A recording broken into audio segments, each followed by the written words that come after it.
Let's head back to the voicemail of Truth and Reason. Everybody wants to give Kevin Stefanski a pass because he's been the coach of the year twice.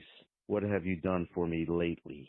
And that's, I think, one of the biggest problems that these Cleveland Browns fans have. They like to hang on to the past, what they've done, instead of what is now. It's a homerism, the celebration of mediocrity. Dylan's not that bad. He's just been in some tight spots. Meanwhile, the narrative against Shedeur Sanders is almost like a slur. The guy had some incredible college moments. He had no offensive line. And then when it comes to spring training, who's he training with?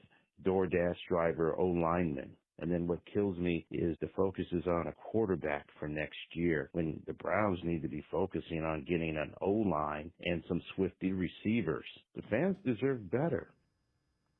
As always, appreciate all of the voicemails. Let's welcome in Jake Burns from BrownsFilmBreakdown.com.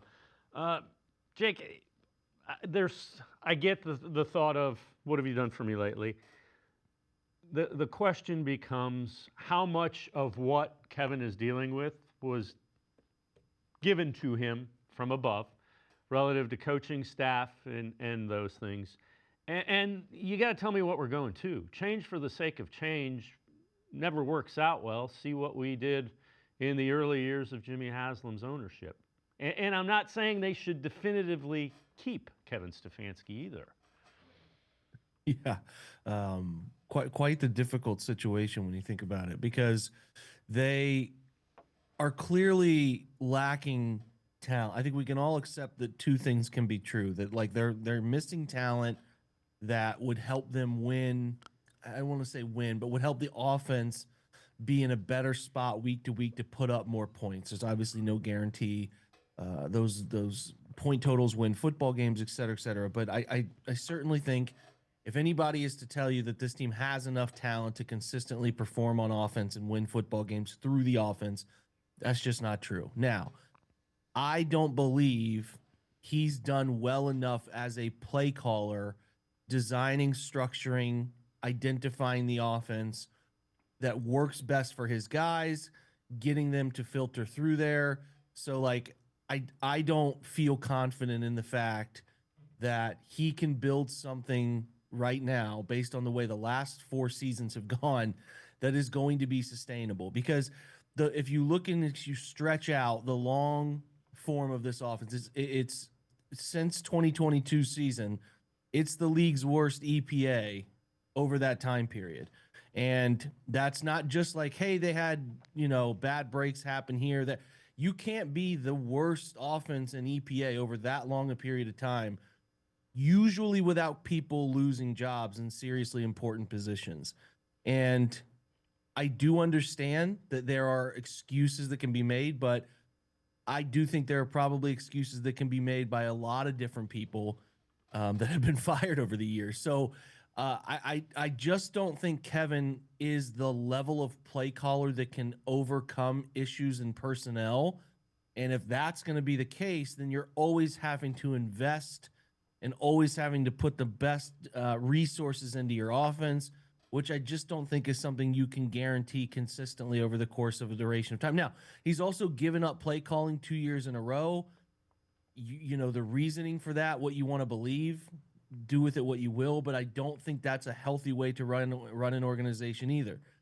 I'm at the point where if he's not driving the offense in a way that is like these offensive-minded head coaches that make them very valuable, and they're not getting the little details right, the winning habits right, I think you start to run into the territory of you're on your second defensive coordinator, you're on your third offensive coordinator, you're on your second special teams coach. There's a common denominator here in the not getting the job done consistently enough, criteria. And I think that's where Kevin's walking a very thin line right now. So I just am concerned about his ability to play a CEO role if he's going to step away from the offense that is meaningful enough to have an impact going forward, because I don't know that we can sit here and feel that secure about the CEO stuff that he's been tasked with doing. So the questions, your point there, Dave, about like There has to be somebody to replace him. There could be somebody who's worse who they bring in. That's always in the realm of possibility, right?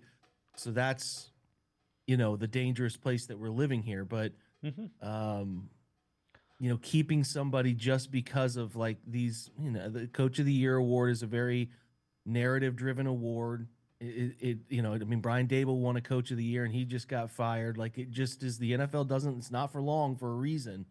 And if you're going to go 5-6 wins over 2 years time, you put yourself in a position where you're messaging the locker room, they lose faith, and you're just in a bad spot. So I'm not here like the Browns have. I think there were people that did this with Brian Callahan and the Titans. I think the writing was on the wall in every way there. I don't know that they have to fire Kevin to guarantee, or not guarantee, but like find the odds to be greater to get success next year. But I also understand and accept that that's an outcome that might happen here. And I think that's the place that we're going. Like I'm fine with it if they do. I see the risk in both sides of it if they bring him back, but there's so many things inside the walls of Berea that we don't know. Yeah. That's the challenging part. No, I get it. And you put it like that. How do you survive 6-7 wins in 2 seasons? I don't have the answer to that. And I certainly understand the segment of Browns fans, like the caller, that want to move on from that.